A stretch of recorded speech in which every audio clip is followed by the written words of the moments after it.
Buenas tardes a todos. Vamos a dar inicio a la primera clase del capítulo 5, que serían las membranas biológicas. Bueno, lo primero que tenemos que hacer es conceptualizar. Estas son estructuras que van a rodear a la célula y a los distintos organelos dentro de ellas. Son estructuras de permeabilidad selectiva. ¿Eso qué quiere decir? Que van a dejar pasar solamente ciertos iones y ciertas moléculas. Y vamos a ver que también ayudan a mantener la homeostasis celular. ¿Eso qué quiere decir? Que van a dejar pasar distintos iones o distintas moléculas según la necesidad de la célula en ese momento. ¿Para qué? Para mantener un equilibrio. Por ejemplo, si la célula tiene necesidades energéticas, la membrana plasmática va a ser más permeable a glucosa. Lo mismo pasa si es que la célula tiene necesidades hidroelectrolíticas, va a dejar pasar mayor cantidad de iones. Ahora bien, algo que tenemos que tener en cuenta es que estas membranas biológicas las vamos a encontrar rodeando a la célula, la membrana plasmática, la más famosa, la que todos conocemos, pero también vamos a encontrarlas rodeando organelos, como va a ser la envoltura nuclear, el retículo endoplásmico, el complejo de Golgi, entre otros. Ahora bien, tenemos que hablar de la composición, es decir, de qué está hecha esta bicapa lipídica. Bueno, lo primero que tenemos que saber es que es una bicapa lipídica. ¿Eso qué quiere decir? Que va a tener una capa externa y va a tener una capa interna. Y esta bicapa lipídica está formada por fosfolípidos. Más adelante en la clase vamos a ahondar bien en la estructura de estos fosfolípidos. Ahora bien, otro elemento que también vamos a encontrar dentro de las membranas biológicas van a ser las proteínas. Y le vamos a estudiar también largo y tendido en esta clase. Estos dos son los principales. Pero también vamos a encontrar moléculas como por ejemplo la molécula de colesterol. Ahora bien, ¿para qué le estudiamos a las membranas biológicas? ¿Cuál es la función de ellas? Bueno, la primera y la más importante es el transporte de materiales. ¿Eso qué quiere decir? Bueno, para eso les puse esta imagen acá. Imagínense que este es el ambiente extracelular y este es el ambiente intracelular. Y lo que nosotros queremos hacer es ingresar dentro de la célula sodio y glucosa. Pero ¿qué pasa? Yo les comenté con anterioridad que esta bicapa lipídica está formada por lípidos, es decir, tiene propiedades hidrófobas. Entiéndase, repele al agua y a todas las moléculas con carga. ¿Qué es esta molécula? Y este ion, este es un ion, tiene carga, es polar y esta es una molécula sumamente polar. Entonces, por sí sola, ni el sodio ni la glucosa va a poder penetrar la bicapa lipídica. Y para ello necesita un transportador. Esto va a pasar con todas las moléculas con estas características. Vamos a ver más adelante que sí, la bicapa lipídica es permeable al agua en menor medida, pero de igual manera el agua tiene su transportador. Eso veremos más adelante. Pero lo que ahora tenemos que centrarnos es que para que un ion o una molécula tan polar como es la glucosa atraviese esta bicapa superhidrófoba, va a necesitar una proteína transportadora. El ejemplo que yo les puse acá es el transportador de sodio-glucosa, que al mismo tiempo que ingresa a la célula un ion sodio, aprovecha la energía liberada por este proceso para acoplarle una molécula de glucosa. Entonces, lo que nosotros tenemos que entender de este slide es que estas moléculas por sí solas no podrían haber ingresado, pero y por eso para ello necesitan estas proteínas transportadoras. Ahora bien, la segunda función que le vamos a otorgar a estas membranas biológicas es el de la transmisión de señal. Veamos acá. Un ligando, por ejemplo, una hormona, va a tener la capacidad de unirse a una de las proteínas de membrana que la vamos a llamar receptores. ¿Qué va a ocasionar esta unión? A lo que se denomina cascada de reacción. Eso quiere decir que esta proteína le va a activar a esta proteína le va a activar a esta proteína, así sucesivamente hasta que eventualmente se va a producir una respuesta. Para ello vamos a poner este ejemplo, ¿verdad? Todos sabemos que cuando consumimos alimentos, nuestro azúcar en sangre se eleva y eso hay que disminuir. Para ello necesitamos que nuestro páncreas libere una hormona que se llama insulina. Esta insulina se va a unir a su receptor y justamente va a ocasionar esto que nosotros llamamos cascada de reacción. Una proteína le va a fosforilar a otra y a otra y a otra, y esto va a tener diversos tipos de respuestas, pero la más importante es esta. Se va a traslocar el transportador de glucosa y la glucosa va a poder ingresar a la célula. Acá nosotros integramos dos conceptos importantes. El primero, sí, es que las proteínas de membrana son capaces de transmitir información. Son como los porteros. Esta molécula se va a unir a esta proteína y esta proteína es la que le va a ordenar a la célula qué tiene que hacer en función a el ligando que se unió. Y la segunda cosa muy importante es que nosotros integramos el concepto que vimos primero. Moléculas grandes y polares, como lo son la glucosa, necesitan un transportador para poder ingresar dentro de la célula. Y ahí vemos el ejemplo de transmisión de señal. Bueno, vamos a ver que una función de las membranas también es la de generación de energía. Y yo les puse este ejemplo que es la ATP sintasa, que se ubica en la membrana mitocondrial, para que vean que también le tenemos que estudiar a las otras, si bien nosotros nos centramos más en la membrana plasmática porque es la que rodea la célula. Todas las membranas biológicas son importantes y más otra vez el de la mitocondria porque esta proteína gigante que se ve acá es la que se encarga de catalizar esta reacción. ADP más fosfato inorgánico para formar el ATP. Nosotros sabemos que el ATP es la moneda energética de la célula. Entonces, vamos a ver acá que estas proteínas de membrana son capaces de generar este tipo de energías. Bueno, algo que también tenemos que tener en cuenta es que las membranas biológicas van a tener proteínas en su estructura que van a servir para la adhesión. Y por eso yo les puse acá un corte histológico de la piel. Si nosotros tuviéramos la capacidad de cortarnos un pedacito muy pequeño de la piel y prepararlo y mirarlo bajo un microscopio, veríamos esto. Acá vemos múltiples núcleos celulares que representan, o sea, un núcleo. Sabemos que por cada célula, esta célula va a contener un núcleo. Entonces nosotros acá vemos muchos núcleos, por ende estamos viendo muchas células. Cada una de estas células no son entidades independientes. Estas células están en contacto con otras células mediante las moléculas de adhesión. Vamos a ver que esta está al lado de esta. Si bien el citoplasma no se tiñe, nos sirve para darnos una idea concreta.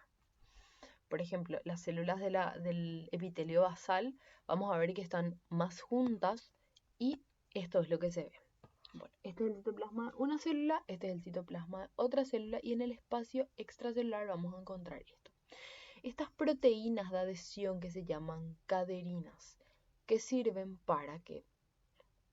para la unión de ambas células que están adyacentes. Y lo importante es que las caderinas no solamente se unen a la otra caderina de la célula, sino también se unen a elementos del citoesqueleto, por ejemplo, la actina. Bueno, estuvimos viendo a grandes rasgos cuáles son las funciones y me gustaría ahondar también en los fosfolípidos, ya que ellos son los elementos principales de las membranas biológicas. Sabemos que los fosfolípidos tienen esta propiedad de ser anfipáticas, es decir, tienen una cabeza hidrófila, es decir, una cabeza polar, y tienen colas hidrófobas, es decir, colas apolares. Vamos a ver que la cabeza hidrofílica va a constar del grupo fosfato, va a constar del grupo glicerol, y las colas hidrófobas va a formarse por los ácidos grasos. Y estos ácidos grasos pueden ser saturados como insaturados. Y vamos a ver que depende de qué tipo de ácido graso esté formando la cola de los fosfolípidos, esa membrana va a tener ciertas características. Ahora, lo que yo quiero que ustedes entiendan de este slide es que esta cabeza hidrofílica le va a valer al fosfolípido para poder interactuar con todo el líquido circundante, tanto en la parte externa como en la parte interna de la célula. Y estas colas hidrófobas, al fin y al cabo, van a servir como aislantes y es lo que le va a dar la naturaleza y es lo que va a impedir el paso de los iones como vimos, como el sodio, como la glucosa, porque no van a poder atravesar esta parte, no le van a poder atravesar a los ácidos grasos y a su apolaridad. Bueno, seguimos. Ahora, a esto nos vamos a remontar un poco de historia, porque antes se pensaba que las membranas biológicas eran de esta forma. Es decir, correctamente tenían la capa de fosfolípidos, tenían las proteínas de membrana, pero la disposición lo que variaba. ¿Por qué? Allá por los 1950, dos personas que se llamaban Dobson y Danieli propusieron este modelo en donde era como un sándwich. O sea, las proteínas de membrana rodeaban de una forma uniforme toda la bicapa lipídica. Sin embargo, eso no es así. Sabemos con todos los métodos de estudio que eso no es así, que es, o sea, el modelo propuesto y el modelo correcto de las membranas biológicas es el del mosaico fluido, en donde mosaico quiere decir que en algunas regiones hay, en otras regiones no hay.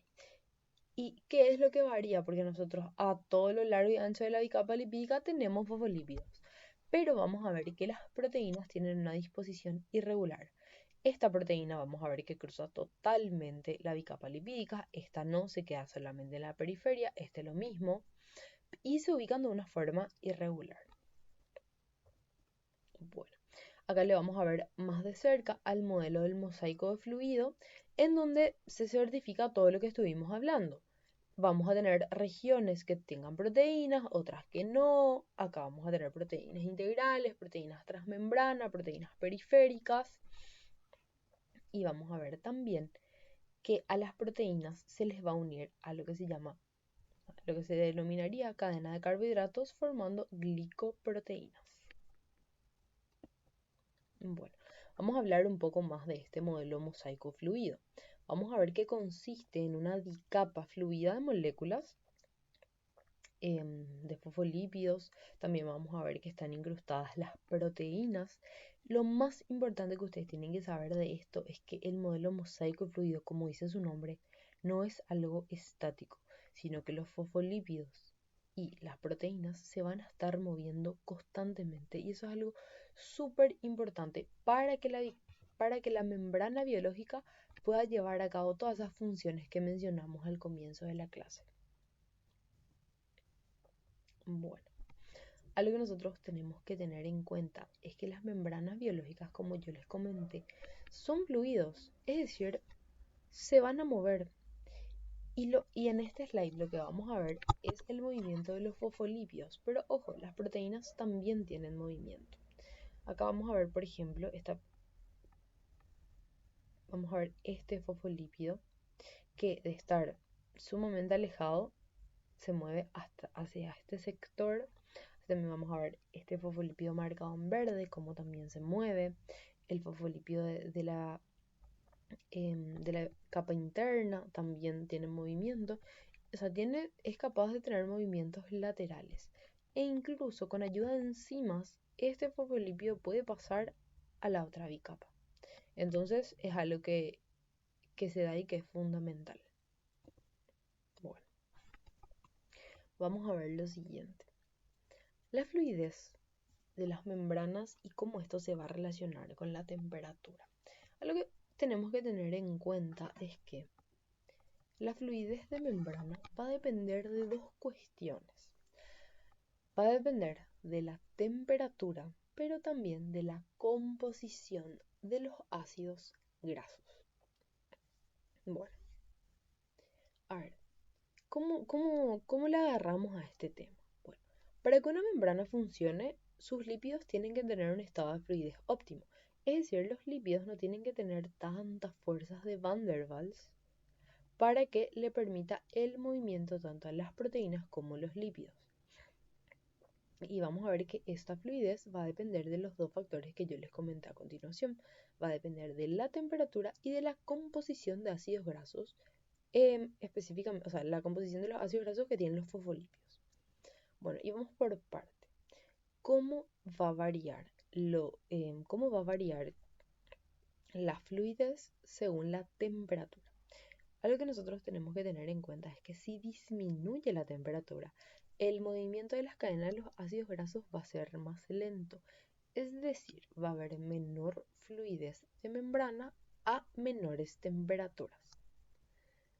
A mayores temperaturas, como vemos acá, sí en cierto punto va a haber una mayor fluidez, pero cuando esto sobrepasa un umbral, la membrana plasmática se va a empezar a debilitar. Imagínense como si fuese es una gelatina que se va derritiendo.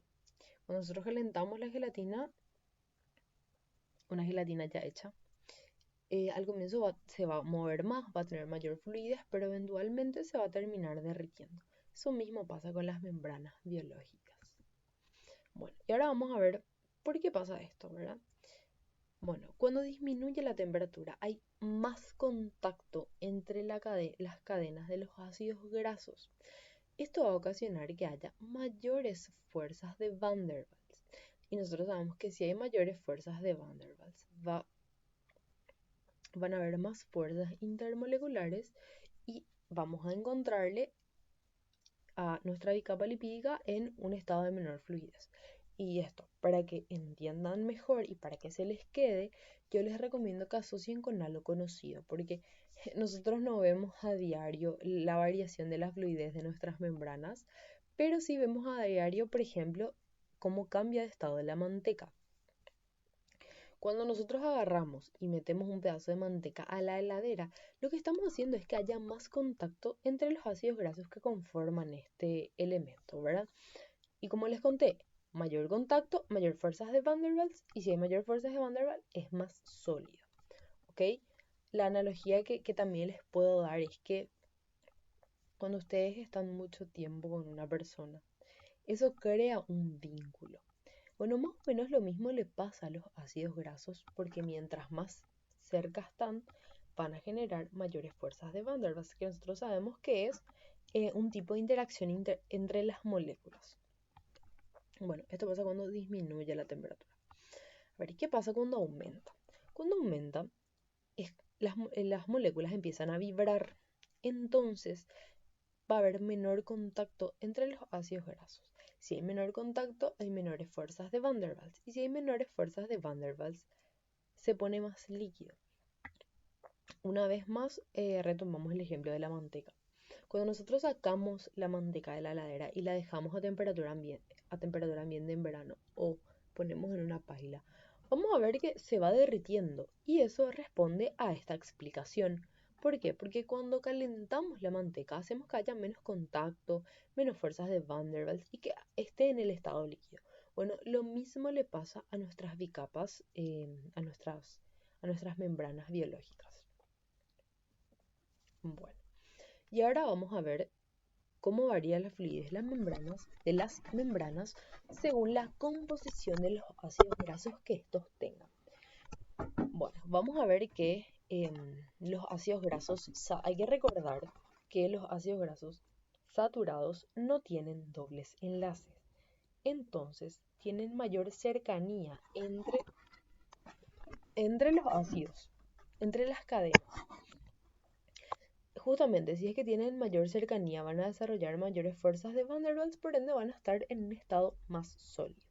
Acá se puede ver cómo no hay angulaciones, no hay angulaciones porque no hay dobles enlaces, están todos muy cerca y esto va a generar el vínculo que le estaba haciendo la analogía, va a generar las fuerzas de Van der Waals, entonces va a estar sólido. Ahora, ¿qué pasa con los ácidos grasos insaturados? Bueno, y esto va a disminuir la fluidez de la membrana. Vamos a ver que con los ácidos grasos insaturados, acá sí hay dobles enlaces. Y si hay dobles enlaces, miren lo lejos que están las moléculas. Si hay dobles enlaces, hay menores fuerzas de Van der Waals, hay más líquido, entonces hay mayor fluidez de membrana. Bueno, y acá vamos a ver un slide comparativo. Bueno, en esto nosotros vamos a ver que esta membrana va a estar en estado fluido. ¿Por qué? Porque van a primar las colas hidrocarbonadas insaturadas. Es decir, las colas de los fosfolípidos van a tener angulaciones que no van a permitir una gran formación de fuerzas de Van der Waals. Entonces va a estar en estado fluido. Sin embargo, las colas hidrocarbonadas saturadas que ocasionan un estado viscoso que disminuyen la fluidez de la membrana, se ve en esta parte. ¿Por qué? Porque se forman mayores fuerzas de Van der Waals, entonces como que se aprietan más y se quedan más duritos y no se pueden mover. Y si ellos no se pueden mover, tampoco se pueden mover las proteínas.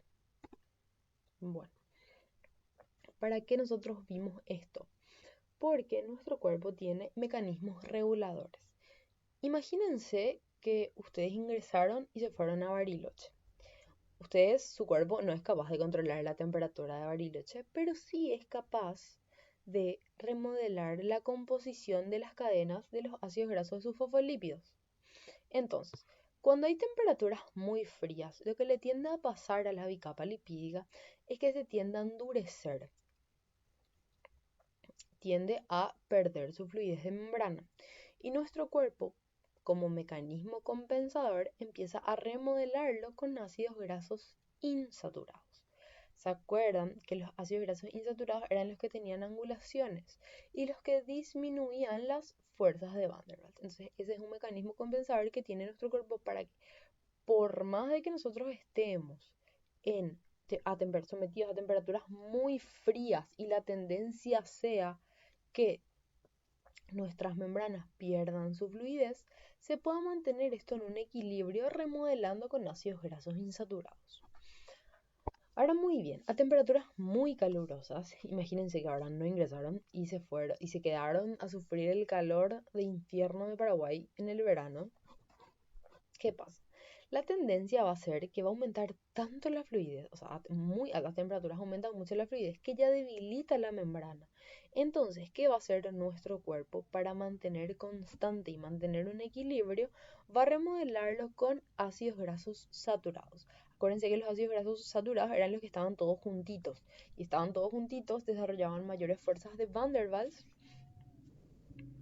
y entonces así se mantenía constante la fluidez de membrana. Bueno, nosotros al comienzo hablamos del colesterol. Bueno, ahora vamos a explicar cuál es la función del colesterol en las bicapas lipídicas. Esta es una molécula de colesterol. Va a tener simplemente un OH, que va a ser su porción hidrófila, y va a tener toda esta molécula hidrocarbonada, que va a ser su porción apolar. ¿Y para qué va a servir el colesterol? Bueno, lo que hace es evita las interacciones entre las cadenas entre las cadenas hidrocarbonadas de los ácidos grasos, disminuyendo las fuerzas de Van der Waals y así se va a mantener constante la fluidez de membrana. Entonces lo que nosotros tenemos que resaltar acá es que los ácidos grasos, perdón, es que el colesterol lo que hace es separa a los ácidos grasos de los fosfolípidos. Entonces ahí disminuye las fuerzas de Van der Waals. Bueno, algo que nosotros vamos a ver mucho a lo largo de este recorrido de estudio de biología es la formación de las vesículas. Y algo que tenemos que tener en cuenta es que todo en la célula está en constante movimiento y en constante cambio y contacto. Nosotros acá, para que yo les puse este slide para que podamos ver que esta membrana se separa del retículo endoplásmico. Esta vesícula se está separando, es decir, se está fisionando y está viajando hacia otro organelo que se denomina aparato de Golgi. Y una vez que llega, se produce un proceso que se llama fusión. Acuérdense, fusión de visión banco con, bueno, espera un poco, ¿qué pasó ahí? Se juntaron esos dos fangos. Entonces, fusión es un proceso en donde se juntan dos estructuras, dos componentes, y en la fisión se separan. ¿Está bien? Bueno, perfecto, seguimos. Ahora bien, vamos a hablar un poco de las proteínas de membrana. Le vamos a estudiar largo y tendido y vamos a ver que pueden ser de dos tipos. Pueden ser integrales o periféricas y vamos a empezar hablando de las integrales, que son las que se unen con más fuerza a la membrana. Estas proteínas van a cruzar todo el espesor. Perdón, si es que estas proteínas cruzan todo el espesor de la membrana, se van a denominar proteínas transmembranas. ¿Qué pasa? En esta imagen nosotros vemos que todas las proteínas son transmembranas, pero se puede dar el caso de que una proteína solamente llegue hasta la mitad. En ese caso solamente se va a considerar proteínas integrales. Vamos a ver que estas proteínas integrales, que ya crucen o no toda la membrana, pueden tener dos disposiciones. Pueden ser hélices alfa o láminas beta. Tal cual la estructura secundaria. ¿Se acuerdan más o menos de la estructura secundaria de las proteínas que vimos? Bueno, tienen el mismo nombre. Hélice alfa, si es esto, como serían como resortes, si es que le es más fácil acordarse. Y las láminas betas, que son como barrilcitos. Miren, y estas serían las proteínas periféricas. Bueno, acá vamos a ver más a detalle la disposición de estas proteínas integrales. Como les comenté, vamos a ver que la hélice alfa son como resortes y en esta porción que se relaciona con las cadenas hidrófobas, nosotros acá vamos a encontrar aminoácidos hidrófobos y en el interior vamos a encontrar aminoácidos hidrófilos. Bueno, vamos a seguir. Acá tenemos el otro ejemplo que es la lámina beta. Son como barrilcitos y vamos a estudiarle mejor cuando hablemos de porinas.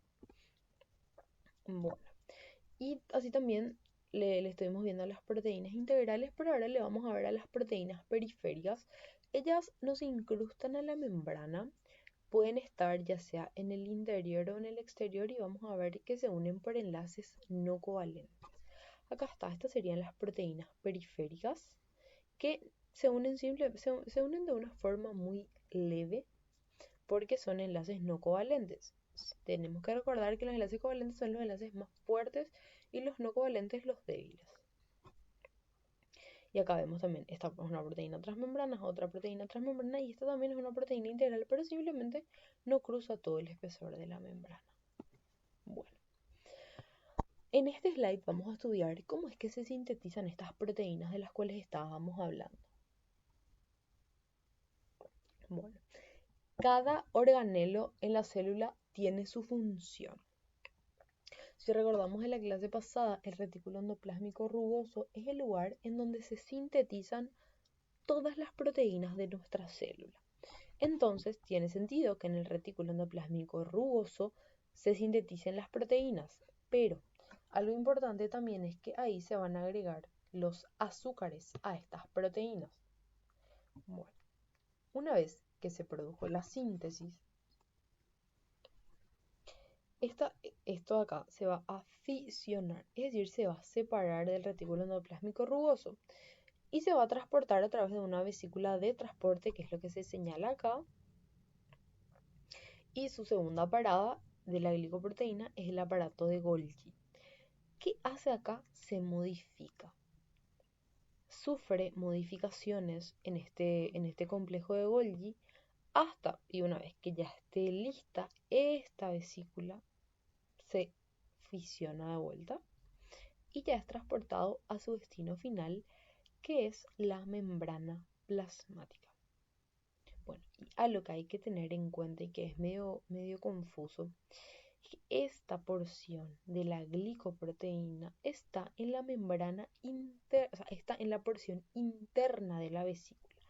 Pero una vez que se fusiona, es como que la vesícula se abre.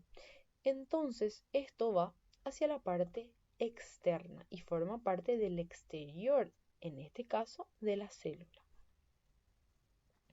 Y así es como se ve. Esta es una proteína integral, una proteína transmembrana, y esta es la porción de la cadena de carbohidratos. Bueno, y ya estamos llegando a la última parte, Vamos a hablar de los tipos de proteínas según su función. Bueno, vamos a ver que hay varios tipos de proteínas de membrana según lo que realicen en la célula, ¿verdad? Bueno, vamos a tener proteínas de anclaje. Por ejemplo, el ejemplo que nos da el libro son las integrinas. Estas proteínas lo que hacen es anclan la célula, es decir, agarran y aseguran a la célula a su matriz, pero también al citoesqueleto. Tenemos que recordar que la matriz extracelular justamente está fuera de la célula y el citoesqueleto está dentro. Entonces, lo que hacen estas proteínas es se unen tanto a los componentes de afuera como a los componentes de adentro. Y es importante esto porque si es que estas células se separan o se llegan a despegar de los materiales, ya sea de la matriz o del citoesqueleto, llevan la señal al núcleo de que la célula haga apoptosis o en su defecto también pueden indicar la malignización de la célula. Bueno, algo que vamos a ver también es el transporte activo y el transporte pasivo. Y esto puse junto para que podamos comparar. ¿Qué pasa? Yo les comenté que las membranas biológicas tienen una naturaleza hidrofóbica. Es decir, no van a dejar pasar iones ni moléculas polares muy grandes.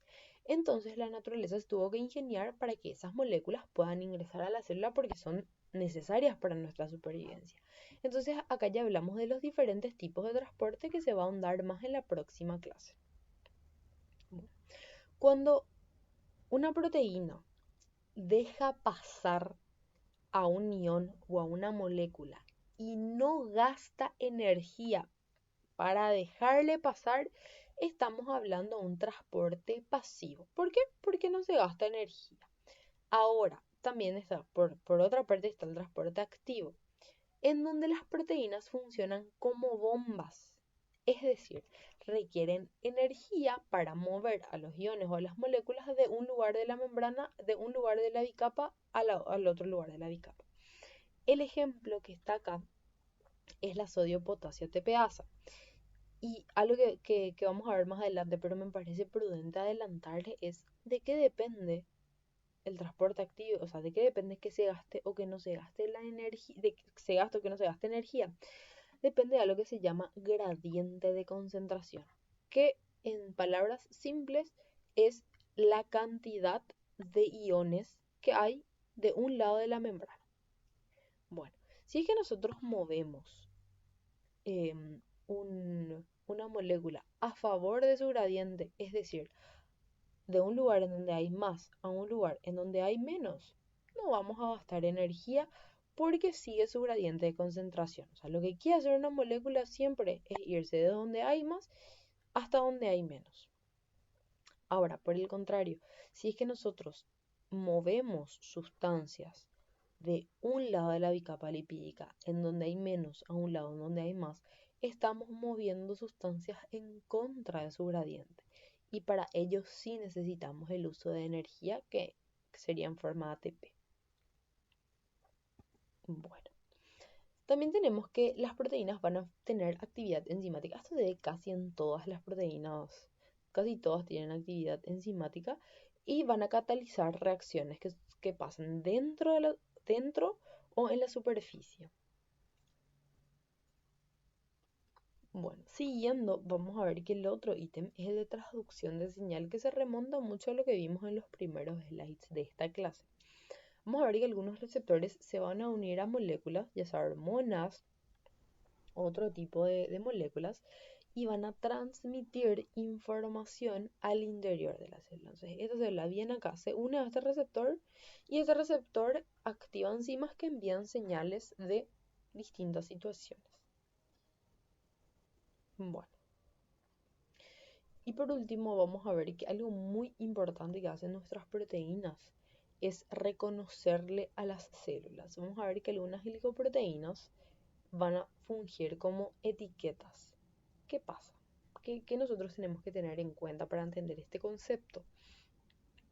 Que algo indispensable para la supervivencia del organismo es que nuestro sistema sea capaz de diferenciar lo propio de lo extraño. Es decir, nuestro cuerpo tiene que ser capaz de identificar nuestras células de, por ejemplo, una bacteria que nos quiere atacar. Entonces, para eso existen proteínas que se encargan de identificar regiones específicas. Y acá vamos a ver que esto es una célula bacteriana. El antígeno es la parte que es reconocida. Bueno, este antígeno se va a unir a un anticuerpo que es una estructura que el cuerpo sintetiza para justamente reconocer este tipo de agentes, perdón. Y bueno, entonces va a venir una célula de nuestra inmunidad, se va a unir a este anticuerpo y va a reconocer esta célula como extraña. Entonces va a empezar y va a activar los mecanismos para la destrucción de esta célula bacteriana. Ahora, cuando nosotros vemos un fallo, por ejemplo, en este sistema, en las enfermedades autoinmunes, es decir, cuando nuestro cuerpo reconoce como extraño a nuestras propias células y le empieza a atacar. Bueno, por último vamos a ver que también las células, como dijimos al principio, sirven, las proteínas, perdón, de las células también sirven como uniones intercelulares. Es decir, vamos a tener proteínas que van a servir para que las células se unan unas a otras, por ejemplo, las cadeninas, como que una célula se agarre de la mano con otra, así más o menos. Bueno, llegamos hasta acá. Sí, llegamos hasta acá con la clase de hoy. Cualquier cosa, duda o consulta pueden poner en el chat y vamos a estar respondiendo en la brevedad posible. Muchas gracias.